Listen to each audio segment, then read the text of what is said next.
அருட்பெரும் ஜோதி ஆனந்த வணக்கம். அன்பு அன்பர்களே, தெய்வீகமான சக்திமிக்க அமாவாசை வரும் ஞாயிற்றுக்கிழமை வர இருக்கின்றது. நான் அனைவரையுமே சொல்லுவேன், அமாவாசை அன்று மட்டும் எப்படியாவது நீங்கள் உங்கள் குலதெய்வத்தை தொட்டு விடுங்கள்.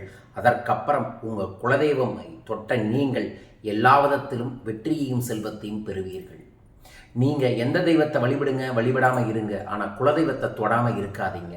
வரும் ஞாயிற்றுக்கிழமை குலதெய்வத்திற்கு எவ்வாறு எளிய முறையில் பித்ருக்களோடு சேர்ந்து வழிபாடுகளை செய்யணும் என்பதை இந்த பதிவில் உங்களுக்காக பதிவு செய்கிறேன். அருட்பெரும் ஜோதி அருட்பெரும் ஜோதி தனிப்பெரும் கருணை அருட்பெரும் ஜோதி. குருவே சரணம் குருவே துணை, குலதெய்வமே சரணம் குலதெய்வமே துணை, குபேரரே சரணம் குபேரரே துணை.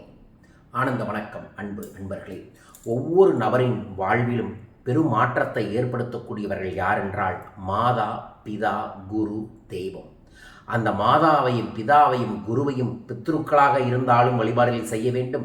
அதோடு சேர்ந்து நம் தெய்வம், நம் குலம் காக்கும் தெய்வம், குலமே தெய்வமாக இருக்கக்கூடிய தெய்வத்தை வழிபடணும். வரும் ஞாயிற்றுக்கிழமை அற்புதமான சித்திரை மாதத்தின் தெய்வீகமான அமாவாசை வருது. அமாவாசை சரியாக ஞாயிற்றுக்கிழமை அதிகாலை 3:41 தொடங்கி திங்கட்கிழமை அதிகாலை 1:31 முடியுது. ஸோ நீங்கள் ஞாயிற்றுக்கிழமை காலையில் எந்திரிச்சு தலைக்கு குளிக்கணும். எண்ணெய் தேய்ச்சி குளிக்காதீங்க யாருமே. அமாவாசை அன்னைக்கு தரித்திரம் வரும். காலையில் எந்திரிச்சு குளிச்சுட்டு கோலம் போடக்கூடாது, அமாவாசைக்கு தரித்திரம் வரும்.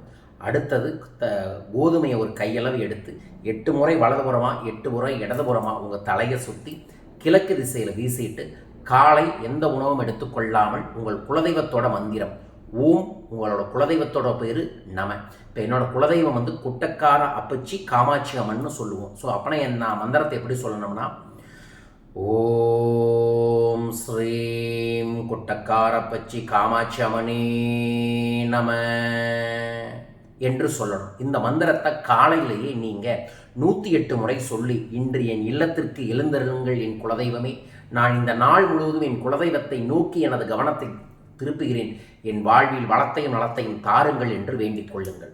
அதற்கப்புறம் சரியாக 12 மணிலேருந்து 1 மணிக்குள்ள சைவ உணவு, உங்கள் பெரியவங்களுக்கு அல்லது உங்கள் வீட்டில் இருக்கிறவங்களுக்கு என்னென்ன பிடிக்குமோ சைவ உணவை தயார் பண்ணி ஒரு பெரிய வாழை இலை போட்டு அதில் முழு படையலையும் வைத்து ஒரு சிறு கண்ணாடியை உங்கள் குலதெய்வமாக முன்னோர்களும் குருவும் அந்த கண்ணாடியில் எழுந்தருளணும்னு வச்சுட்டு அதில் சந்தனமும் குங்குமம் வச்சுட்டு அதற்கு முன்னாடி ஒரு தேங்காய் பழத்தை உடைச்சி வச்சு கற்பூரம் ஆரத்தி காமிச்சதுக்கப்புறம் மனமாற உங்கள் குலதெய்வத்துக்கிட்ட, இப்போ நான் உங்கள்கிட்ட பேசுகிறேன் இல்லைங்க, அந்த மாதிரி உங்கள் குலதெய்வத்திட்ட நீங்கள் பேசணும். என் சாமி, என் குலசாமி, நான் இன்னமும் பண்ணுறேன், ஓடிட்டே தான் இருக்கேன், தேடிட்டே தான் இருக்கிறேன், நம்ம குடும்பம் நல்லா இருக்கணும்னு தான் நினைக்கிறேன், செல்வம் வரணும் தான் நினைக்கிறேன், ஆரோக்கியம் வரணும் தான் நினைக்கிறேன், சுபகாரியம் நடக்கணும் தான் நினைக்கிறேன், நம்ம குலம் தலைக்கணும் தான் நினைக்கிறேன். அதுக்காக இன்றைக்கி நான் என் படையல் போட்டிருக்கிறேன், இந்த படையலை எடுத்துக்கிட்டு என்னை காத்தருள் தாயே அப்படின்னு சும்மா கேஷுவலாக பேசுங்க. பேசிட்டு அந்த சாதத்தை எல்லாம் எடுத்து ஒரு பிணைஞ்சு கொண்டு போய் காகத்துக்கு வச்சுட்டு காகம் சாப்பிட்டதுக்கப்புறம் வீட்டில் இருக்கிறவங்க சாப்பிடுங்க. இது ஒரு எளிய பரிகாரம் தான். ஆனால் இந்த பரிகாரத்தை யார் ஒருவர் சரியாக செய்கிறாங்களோ அவர்களுக்கு மாற்றங்கள் கிடைக்கும்.